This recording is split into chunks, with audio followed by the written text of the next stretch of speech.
बिहार में जातीय गणना के आंकड़े सामने आ गए हैं और इन आंकड़ों ने देश की सियासत को गरमा दिया है।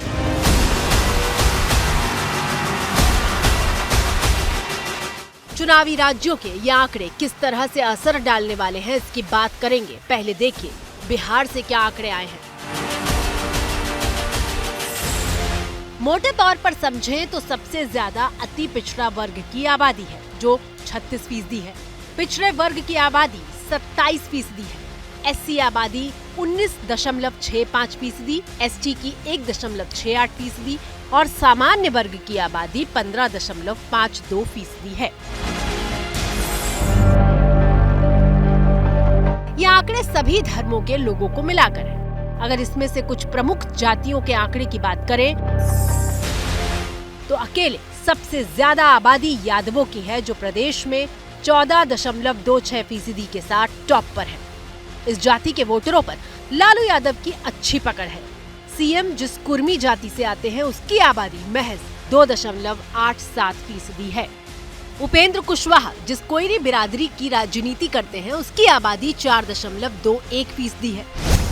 चिराग पासवान की जिस पासवान जाति के वोटरों पर पकड़ है उसकी आबादी 5.31% है। जीतन राम मांझी जिस मांझी वोटरों की राजनीति करते हैं उसकी आबादी 3.08% है।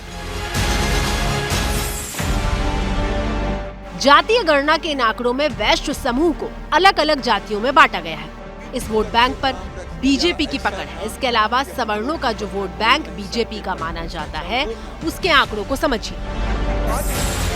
ब्राह्मण 3.65%, राजपूत 3.45%, भूमिहार 2.86%, कायस्थ 0.6%।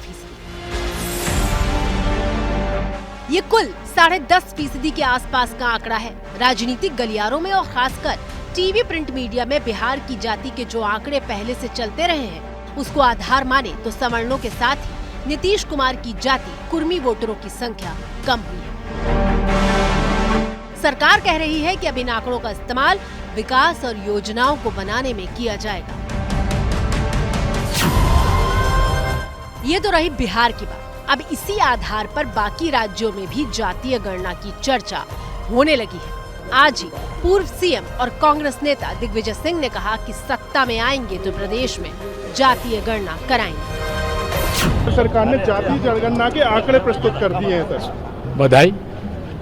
आपको क्या लगता है मध्य प्रदेश अन्य राज्यों में चुनाव भी है, कुछ राज्यों में कांग्रेस की सरकार भी, तो वहाँ पर भी क्या होने चाहिए आंकड़े से? हम तो हमेशा से इसके पक्षधर रहे हैं। तो सरकार आई तो सर आप मध्य प्रदेश में भी कराएंगे क्या सर? निश्चित। इससे पहले राहुल गांधी भी देश में जातीय गणना कराने का वादा चुनावी सभाओं में करते रहे हैं। असल में ओबीसी वोट बैंक के दम पर पिछले 2 चुनावों से बीजेपी देश में राज कर रही है। कांग्रेस और बाकी विपक्षी पार्टियां इन्हीं ओबीसी वोटरों को साधने की रणनीति पर काम कर रही हैं। बिहार में जातीय गणना भी इसी का हिस्सा है। सीएसडीएस का आंकड़ा बताता है कि कैसे चुनाव दर चुनाव ओबीसी वोटरों का मूड बदला है और बीजेपी मजबूत होती चली गई है। 2009 के चुनाव में जहां 22% ओबीसी वोटरों ने बीजेपी को वोट किया था, वहीं 2014 में आंकड़ा 34 और 2019 में 44% पहुंच गया। कांग्रेस को ओबीसी वोट 2009 में 24% मिले थे, लेकिन 2014 और 2019 में 15% से संतोष करना पड़ा। क्षेत्रीय पार्टियों को 2009 में 54% ओबीसी वोट मिले थे, जो 2014 में 51 और 2019 में घटकर 41% रह गया। मतलब ये कि ओबीसी वोट बैंक पर मोदी और बीजेपी की मजबूत पकड़ बन चुकी है और अब इसी वोट बैंक में सेंध लगाकर विपक्ष बीजेपी को मात देना चाहता है।